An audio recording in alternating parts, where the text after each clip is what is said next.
नमस्कार, जय हिंद, वंदे मातरम। दोस्तों स्वागत है आप सभी का। एक बार करेंगे हम क्विक रिवीजन, ठीक है? उसके बाद में आज हम पढ़ने वाले हैं कि दुनिया की कुछ अन्य सभ्यताएँ, जहाँ पे मैंने सिर्फ सिंधु सभ्यता पढ़ा रखी है, ठीक है? और कुछ अन्य सभ्यताएँ जैसे मेसोपोटामिया की सभ्यता है, रोम की सभ्यता है, मिस्र की सभ्यता है, फारस की सभ्यता है, उसके बारे में आगे विस्तृत चर्चा करेंगे। लेकिन एक बार सारा क्विक रिवीजन कर लेते हैं, ठीक है? सबसे पहले इतिहास का जो अध्ययन होता है, उसको कहते हैं इतिहास के जो अतीत का अध्ययन है उसको इतिहास कहा जाता है। इतिहास के जनक हेरोडोटस थे, ठीक है? 3 कालखंड में विभाजित किया जाता है, पूरा पाषाण काल, मध्य पाषाण काल, नवपाषाण काल, ताम्र पाषाण काल, सिंधु सभ्यता, कांस्य सभ्यता, हड़प्पा सभ्यता जो कि आद्य ऐतिहासिक काल का हिस्सा है। बाकी ऐतिहासिक काल के बारे में यदि बात करते हैं तो प्राचीन काल, मध्यकाल, आधुनिक काल, नेहरू काल, ठीक है? या वर्तमान काल, ठीक है? इतना हो गया। अब इसके बाद में अगर बात करें पुरा पाषाण काल की, तो पुरा पाषाण काल में या प्रागैतिहासिक काल में बेसिकली 3 पार्ट मैंने आपको बताए थे। पुरा पाषाण काल, मध्य पाषाण काल और नवपाषाण काल। पुरा पाषाण काल में बेसिकली इंसान जो था एक कह सकते हैं आदिमानव के रूप में जीवन यापन करता था, जहाँ पे इसने आग की खोज की थी, ठीक है? बेसिकली इसने एक ही अचीवमेंट की थी जहाँ पे इसने आग की खोज की थी।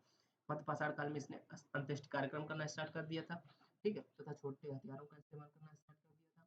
अब बात करते हैं अगर नवपाषाण काल या उत्तर पाषाण काल की, तो यहाँ पे मानव ने पशुपालन तथा खेती करना स्टार्ट कर दिया था, जहाँ पे इसने पहिया तथा मनका का इस्तेमाल करना स्टार्ट कर दिया था, ठीक है? स्थायी आवास बनाना स्टार्ट कर दिया था, ठीक है? और जो कृषि हुई थी वो जौ और गेहूं की पहली बार कृषि हुई थी सुलेमान तथा किसल की पहाड़ियों के बीच में लगभग 7000 ईसा पूर्व हुई थी। और मानव द्वारा पहला पालतू जानवर कुत्ता को बनाया गया था तथा चावल का पहला साक्ष्य जो मिलता है वो इलाहाबाद के कोल्डीवा से मिलता है। यहाँ तक मैंने आपको बता दिया था। इसके बाद में यदि बात करें ताम्र पाषाण काल की, तो ताम्र पाषाण काल से ताम्र की खोज हो चुकी थी या तांबे की खोज हो चुकी थी तथा औद्योगिकरण स्टार्ट हो चुका था, ठीक है? और यहाँ तक सिंधु सभ्यता की, इसके बाद में सिंधु सभ्यता की छाप देखने को मिलने लगती है, ठीक है? अब इसके आगे अगर बात करें आद्य ऐतिहासिक काल की, तो आद्य ऐतिहासिक काल में मानव द्वारा जो लिखी गई लिपि को पढ़ा नहीं जा सका है, किंतु इसके जो लिखित साक्ष्य मिले हैं और कुछ पुरातात्विक साक्ष्य भी मिले हैं जिसमें सिंधु सभ्यता को रखते हैं। इस सिंधु सभ्यता में ही सबसे पहले बात करते हैं हम हड़प्पा सभ्यता की। तो सिंधु सभ्यता जो थी वो सिंधु नदी के किनारे किनारे फैली हुई थी, ठीक है? बेसिकली सिंधु सभ्यता सिंधु नदी के किनारे किनारे फैली हुई थी, इस वजह से इसको सिंधु सभ्यता कहा गया। और इसकी जो एक तरीके से कह सकते हैं हड़प्पा एक इसका शहर था, इस वजह से इसको हड़प्पा सभ्यता भी बोला गया। सिंधु सभ्यता की जो जानकारी है वो चार्ल्स मैसन ने दी है। जेम्स कलिंगम ने इसका सर्वेक्षण किया था, 13 लाख वर्ग किलोमीटर में फैली हुई थी। जॉन मार्शल ने इसका नामकरण किया था, दयाराम साहनी ने इसकी खुदाई की थी। इसका आकार त्रिभुजाकार था। इसके अगर आकार की बात करें तो त्रिभुजाकार आकार था जो पश्चिम में पाकिस्तान, पूरब में उत्तर में जम्मू कश्मीर तथा दक्षिण में महाराष्ट्र के प्रवरा नदी के तट पे दैमाबाद तथा जो पूरब में उत्तर प्रदेश की आलमगीर तक ये फैली हुई थी, ठीक है?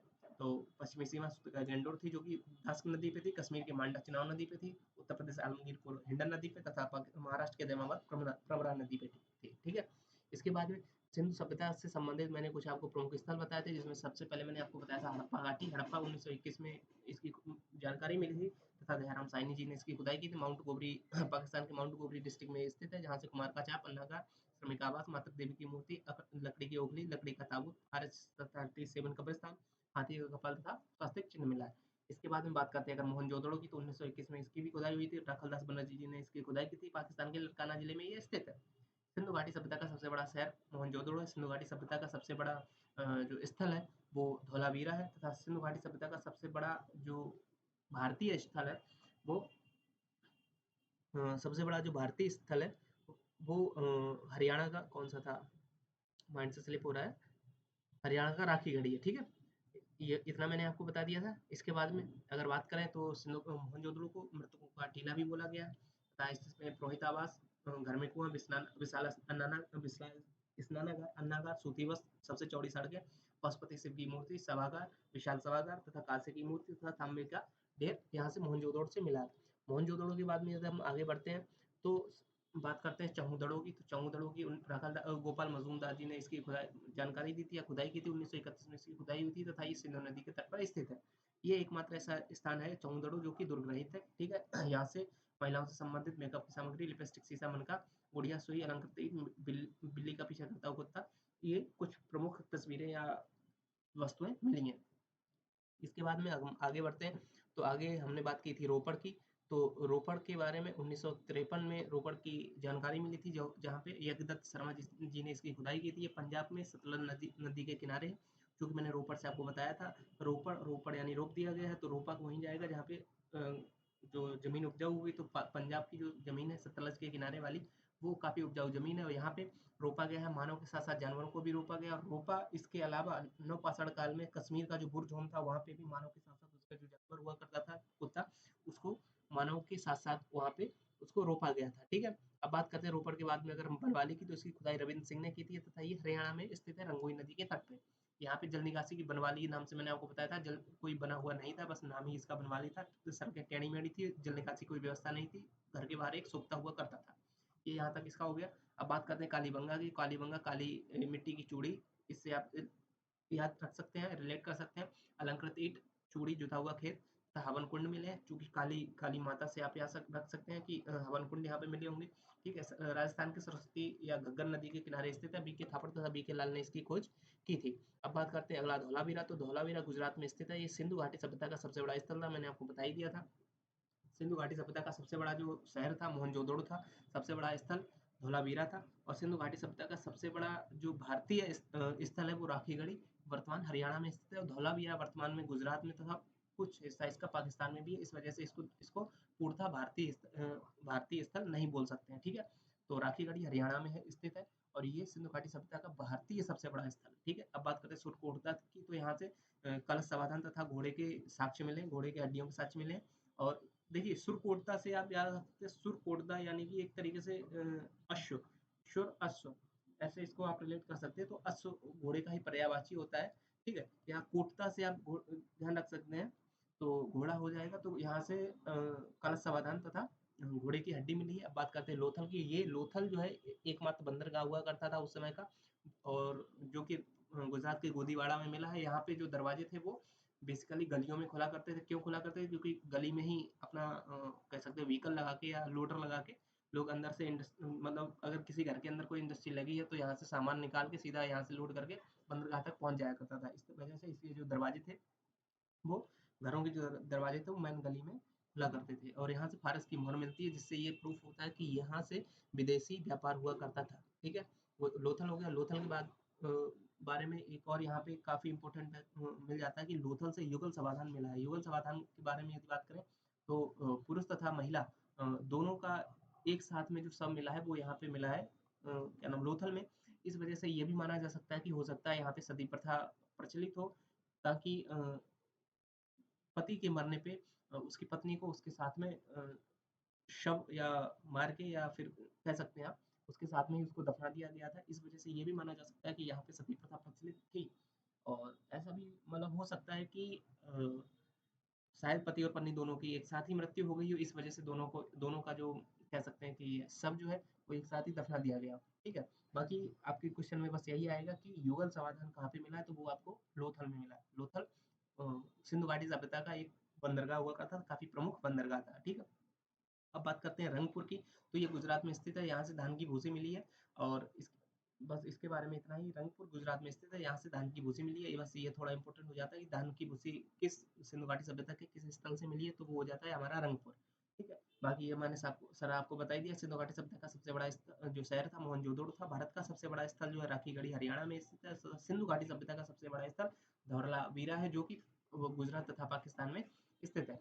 अब बात करते हैं सिंधु घाटी सभ्यता की कुछ विशेषताएं। तो मैंने आपको बताया था सिंधु घाटी की जो सभ्यता थी वो पूर्णतः नगरीय या शहरी सभ्यता थी, ठीक है? तथा यहाँ की जो सड़कें थी एक दूसरे को समकोण पे काटती थी। मैंने आपको बताया था कि सिंधु घाटी सभ्यता एक तरीके से पूरी तरीके से यहाँ की जो गलियाँ थी वेल मेंटेन्ड थी।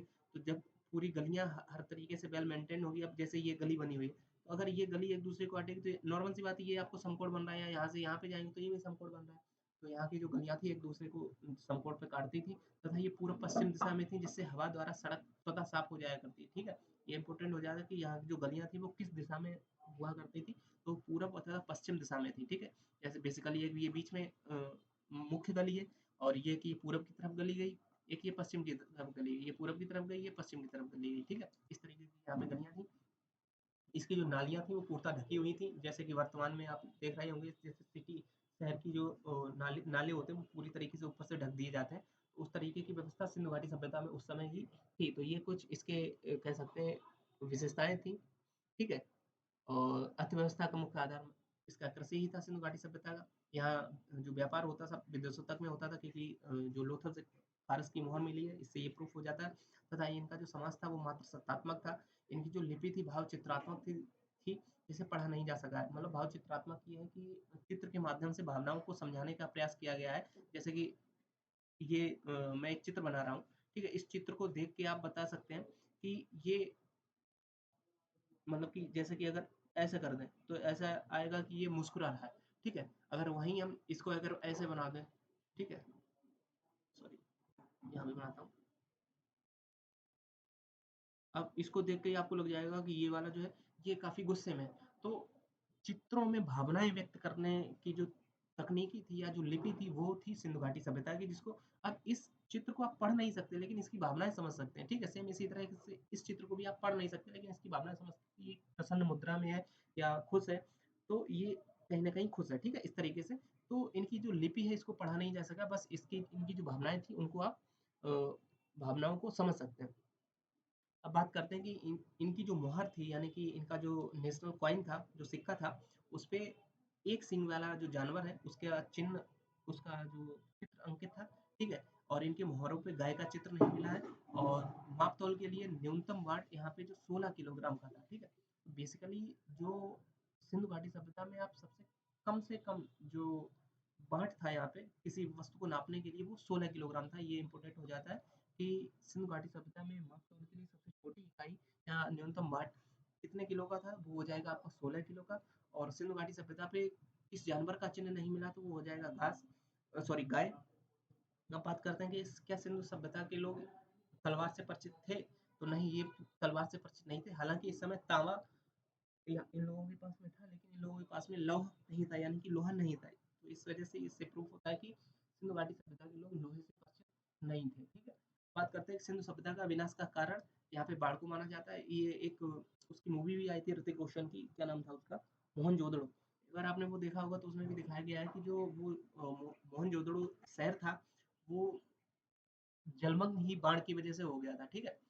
तो ये इसकी कुछ विशेषताएँ थी, जहाँ पे ये आपको ध्यान में रखनी है, ठीक है? अब बात करते हैं कि कुछ अन्य जो सभ्यताएँ हैं, उनके बारे में। तो जहाँ पे सबसे पहला नंबर आता है हमारा मेसोपोटामिया की सभ्यता। बेसिकली मेसोपोटामिया की सभ्यता काफ़ी पुरानी सभ्यता हो मानी जाती है, ठीक है? इस ये लगभग 10,000 ईसा पूर्व पुरानी सभ्यता है, ठीक है? ये आपको दिख रहा होगा, ठीक है?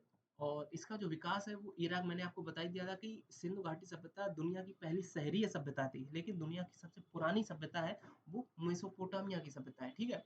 और इसके संदर्भ में ये इराक के टिग्रिस तथा यूफ्रेटस नदियों के बीच में, यानी कि उस समय इनका जो इन नदियों का नाम दजला तथा फरात हुआ करता था, लेकिन वर्तमान में अगर इन नदियों की आप बात करें तो इनको टिग्रिस तथा यूफ्रेटस नदी बोला गया है। इन दोनों नदियों के बीच में इसका विकास हुआ था, तथा यहाँ की मिट्टी जो है अत्यंत उपजाऊ थी, तथा ये सभ्यता ग्रामीण थी, ठीक है? यानी कि दुनिया की जो ग्रामीण सभ्यता थी, वो मेसोपोटामिया की सभ्यता थी। इसका अर्थव्यवस्था का मुख्य आधार कृषि ही हुआ करता था। इस समय मंदिरों को जिगुरत कहा जाता था। हालाँकि ये बेसिक जो एग्ज़ाम्स होते हैं उसमें पूछा नहीं जाएगा, बट स्टेट पीसीएस में पूछा जा सकता है कि मेसोपोटामिया सभ्यता के समय या सिंधु घाटी मेसोपोटामिया ही बोला जाएगा, या फिर इसको आप मिलान करने के लिए दे दिया जा सकता है। एक तरफ दे दिया जाएगा इधर सभ्यताओं के नाम, इस तरफ दे दिया जाएगा उससे संबंधित स्थल। तो पीसीएस में इसी तरीके के क्वेश्चन पूछे जाते हैं। इस वजह से आपको ये ध्यान रखना पड़ेगा कि मेसोपोटामिया सभ्यता के समय जो मंदिर हुआ करते थे, उन मंदिरों को जिगुरत बोला जाता था, ठीक है? जिगुरत 3-4 बार आप बोलेंगे तो आपको स्वतः ही याद हो जाएगा, ठीक है? अब बात करते हैं मेसोपोटामिया सभ्यता के बेसिकली 4 भाग हुआ करते थे, जिसमें सोमेरियन की सभ्यता, बेबीलोन की सभ्यता, ओरिसिया की सभ्यता तथा कैंडिया की सभ्यता। ये बेसिकली इसके 4 पार्ट हैं, ठीक है? इस संदर्भ में बात करते हैं, अगर झूलता हुआ जो बगीचा है वो बेबीलोन में है। बेबीलोन में ही सिकंदर की जो कह सकते हैं मृत्यु हुई थी। सिकंदर, और सिकंदर का जो मकबरा है, ठीक है? वही अलेक्जेंडर सिकंदर जिसने दुनिया को फतेह किया था। तो और यहीं पे इसी बेबीलोन में सिकंदर का जो घोड़ा था उसका भी एक कह सकते हैं समाधि यहीं पे स्थित है, ठीक है? और सिकंदर ने इस सभ्यता का विनाश कर दिया था, इसके स्थान पर ग्रीक की सभ्यता को थोप दिया था। ये इम्पोर्टेंट, क्योंकि ये जो सभ्यता थी वो सिकंदर के समकालीन थी, और जिस समय सिकंदर ने अटैक किया था वो एक तरीके से सबको मतलब बर्बाद करता हुआ गया था। इस वजह से यहाँ का जो कह सकते हैं एक तरीके से शहर या गांव रहा होगा, तो उस गांव पे जब सिकंदर ने अटैक किया तो एक तरफ से सबको ही इसने मार दिया था। तो चूंकि जब इसने सबको मार दिया तो इस यहाँ पर रहने वाला कोई बचा नहीं, तो इस वजह से यहाँ पे ये इस सभ्यता का पूर्णतः विनाश हो गया।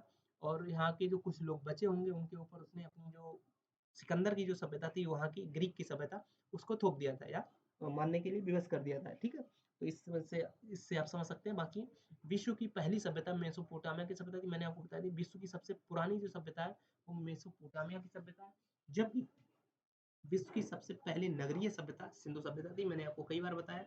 तथा विश्व की सबसे पहली जो ग्रामीण सभ्यता थी वो भी मेसोपोटामिया की ही सभ्यता थी। ठीक है, इस संदर्भ में मेसोपोटामिया की सभ्यता हो गई।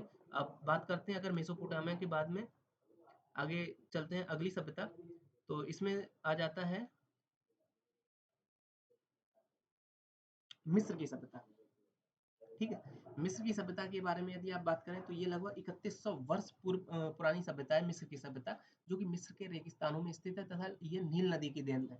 ठीक है, ये इंपॉर्टेंट हो जाता है कि ये मिस्र की जो सभ्यता है वो नील नदी की देन है। ठीक है, और इसको मतलब नील नदी की देन कहा जाता है मिस्र की सभ्यता। और ये रेगिस्तान, चूंकि मिस्र का अगर आप वर्तमान में देखें तो अफ्रीका के नीचे सहारा मारूस्थल है, और इस वजह से मिस्र की जो सभ्यता है ये रेगिस्तानों में स्थित थी।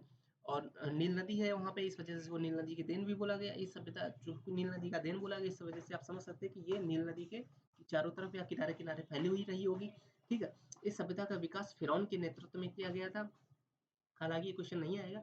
बाकी इस सभ्यता में पिरामिड, सूर्य कैलेंडर तथा मम्मी का विकास हुआ था। पिरामिड वर्तमान में भी मिस्र के जो पिरामिड है वो पूरी दुनिया में विख्यात है, आप सबको पता होगा। ठीक है, और इस सभ्यता का जो रसायन शास्त्र है यानी कि इनकी जो केमिस्ट्री थी या जो चिकित्सा व्यवस्था थी वो काफी सुदृढ़ रही होगी उस समय, क्योंकि इन्होंने जो पिरामिड पिरामिड या मम्मी मम्मी वो बोला जाता है कि किसी की जो डेड बॉडी होती है उसकी डेड बॉडी को कई तरीके की औषधियों के लेप में रख के, ठीक है, जिस जगह पे रखा गया है सुरक्षित, उसको बोला गया है पिरामिड। और जो उस बॉडी को मम्मी बोला गया है, यानी कि उस बॉडी को लेप लगाने के बाद में जो वो बॉडी बनती है उसको मम्मी बोला गया है। और ऐसा भी कहा गया है कि उस समय के लोगों का ये वो था कि आने वाले समय में मृत लोग को भी जीवित किया जा सकता है, इस वजह से उनके शरीरों को सुरक्षित रखा गया है। इसी वजह से यहाँ के लोगों उन्हें पिरामिड में यहाँ के लोगों के शरीरों को सुरक्षित रखा तथा उन शरीरों को मम्मी बोला गया। सूर्य कैलेंडर यहाँ का काफी फेमस था। अब बात करते हैं गीजा का पिरामिड, तो गीजा यहाँ का एक राजा हुआ करता था, यानी कि मिस्र के जो राजा थे उस समय के, जो इनकी सभ्यता थी उस समय के राजा का नाम गीजा था, और उन्हीं के सानिध्य में ये जो सभ्यता थी या पिरामिडों का और मम्मी का विकास काफी तीव्र मात्रा में हुआ था। और गीजा की पिरामिड में इनका ही डेड बॉडी रखी हुई है। तो ये तो वक्त बताएगा कहाँ क्या पहुंचता है। ठीक है, तो मिस्र की सभ्यता हो गई। बेसिकली आपको क्या याद रखना, मिस्र बेसिकली देखिए नील नदी के तट पे, इस वजह से इसको नील नदी का देन बोला गया है। ये रेगिस्तानों में फैली हुई थी, और यहाँ की जो सभ्यता थी उसमें बेसिकली ये फिरौन के नेतृत्व में फैली थी। और सूर्य घड़ी या सूर्य कैलेंडर, मम्मी तथा पिरामिड यहाँ की काफ़ी फेमस हैं, वो वर्तमान में भी यहाँ के काफ़ी फेमस है। और अगर बात की जाए कि यहाँ का क्या फेमस और क्या था, तो यहाँ के जो रसायन शास्त्र थे या औषधि शास्त्र था वो काफ़ी फेमस था। और गीजा का पिरामिड यहाँ पे सबसे प्रसिद्ध है वर्तमान में भी। ठीक है, और ये जो 7 अजूबे हैं उनमें भी गीजा की पिरामिड को स्थान मिला है। ठीक है, तो वहाँ से आप रिलेट कर सकते हैं। बाकी अब बात करते हैं अगर रोम की सभ्यता की, तो रोम की सभ्यता थी इटली की। ये इटली में विकसित हुई थी, और लगभग 600 ज़्यादा पुरानी ये सभ्यता नहीं है, लगभग 600 ईसा पूर्व पुरानी सभ्यता है, और इटली में विकसित थी ये। और पूरे भूमध्य सागर पर अधिकार किया था इस सभ्यता ने, और प्राचीन सभ्यता में ये सबसे विकसित सभ्यता थी। आज के समय में इस सभ्यता के अवशेष सुरक्षित बचे हुए जो पर्यटन का आकर्षण केंद्र है। देखिए रोम जो है वर्तमान में भी, अगर आप रोम जाएं या इटली जाएं तो वहाँ पे जाके आप देख सकते हैं कि वहाँ की जो बिल्डिंग्स की बनावट है वो वर्तमान में भी काफी अजीब तरीके से बनी हुई, यानी कि उस समय 600 ईसा पूर्व जो उनके महल बने वो वर्तमान में भी अभी तक वैसे ही सुरक्षित है। तो इससे आप समझ सकते हैं कि इनकी जो कह सकते हैं कि जो काफी विकसित रहे होंगे उस समय के इनके यंत्र वगैरह, जिनके बेस पे इन्होंने अपने शहरों का निर्माण किया था। तो वर्तमान में भी इनको पर्यटन का केंद्र बना दिया गया है, उनके जो अवशेष हैं उनको। ठीक है, तो ये सभ्यता बेसिकली दो सबसे बड़े राजा जूलियस सीजर तथा ऑगस्टस के समय समकालीन थी, और इसी समय इन्होंने ही ग्रेगोरियन कैलेंडर की स्थापना की थी, जहाँ पे जूलियस के नाम पे जुलाई तथा अगस्टस के नाम पे अगस्त नाम का जो मंथ है उसको रखा गया है। ठीक है, जूलियस सीजर का नामक का जो नाटक है उसके विलियम शेक्सपियर ने इस नाटक को लिखा है, जूलियस सीजर। आपने भी अगर 12th यूपी बोर्ड से की है तो वहाँ पे एक स्टोरी हुआ करती, प्रोज पोइट्री प्रोज करके एक पुस्तक थी, जहाँ पे जूलियस सीजर नामक एक नाटक इंग्लिश का है, वो अगर टीजीटी पीजीटी की तैयारी की तो वहाँ पे भी आपको ये सुनने को मिला होगा। तो विलियम शेक्सपियर का जो नाटक है उसका नाम क्या है, जूलियस सीजर। और जूलियस सीजर की हत्या धोखे से उसके मंत्रिमंडल द्वारा ही कर दी गई थी। ठीक है, तो ये हो गया रोम की सभ्यता। बेसिकली रोम की सभ्यता के बारे में आपको क्या याद रखना है कि जूलियस सीजर, और जूलियस सीजर एक नाटक है जिसको किसने लिखा है, जो विलियम शेक्सपियर थे। और इसके बारे में ज़्यादा और आपको ध्यान नहीं रखना है। बेसिकली रोम, इटली और रोम बेसिकली एक दूसरे के पूरक है, इस वजह से रोम की सभ्यता यानी इटली की सभ्यता, तो यहाँ से आप रिलेट कर सकते हैं कि रोम की सभ्यता बेसिकली इटली के आसपास के क्षेत्र में विकसित थी। ठीक है, तो ये हो गया। बाकी अब बात करते हैं अगर फारस की सभ्यता के बारे में, तो लगभग 500 ईसा पूर्व फारस की सभ्यता विकसित हुई थी, और ये वर्तमान का जो ईरान है वहाँ पे ये फैली हुई थी। और इस सभ्यता का विकास तेजी से हुआ था, इसने पूरे अरब प्रायद्वीप पे अपना अधिकार कर लिया था। इसकी भाषा फारसी थी तथा ये पारसी धर्म को मानते थे। जब सिकंदर ने अटैक किया था तो सिकंदर ने इस धर्म का अंत कर दिया था पूर्णतः। ठीक है, पारसी धर्म का। अब बात करते हैं स्पार्टा की सभ्यता। देखिए फारस की सभ्यता के जितनी स्पीड में गई, मतलब जितनी स्पीड में ये पैदा हुई उतनी ही स्पीड में ये समाप्त हुई, क्योंकि जैसे ही ये उत्पन्न हुई 500 ईसा पूर्व, ठीक है, इसका विकास बहुत तेजी से हुआ। इस पूरे जो अरेबियन पेनिनसुला था, पूरा जो अरबीय प्रायद्वीप था, उस पूरी जो प्रायद्वीप था उसमें फारस की सभ्यता फैल चुकी थी। ठीक है, लेकिन और ये सभी लोग पारसी धर्म को मानते थे। पारसी धर्म जो वर्तमान में जैसे रतन टाटा जी हैं वो भी पारसी धर्म से ही संबंधित हैं, और ये लोग काफी धनवान हुआ करते हैं। तो वर्तमान में भी अगर आप देखें तो इराक, ईरान वगैरह जितने भी मिडिल ईस्ट कंट्री हैं इनके पास तेल निकल रहा है। तो जिन जिन कंट्रीज के पास तेल निकला है वो काफी पैसे वाली कंट्री हो चुकी है। ठीक है, तो वहां से आप रिलेट कर सकते हैं। और 500 ईसा पूर्व ये मिली थी, और लगभग 326 ईसा पूर्व सिकंदर का अटैक हो गया था, तो लगभग 200 या 150 साल आप मान सकते हैं बेसिकली बेसिक। तो 150 साल के अंत में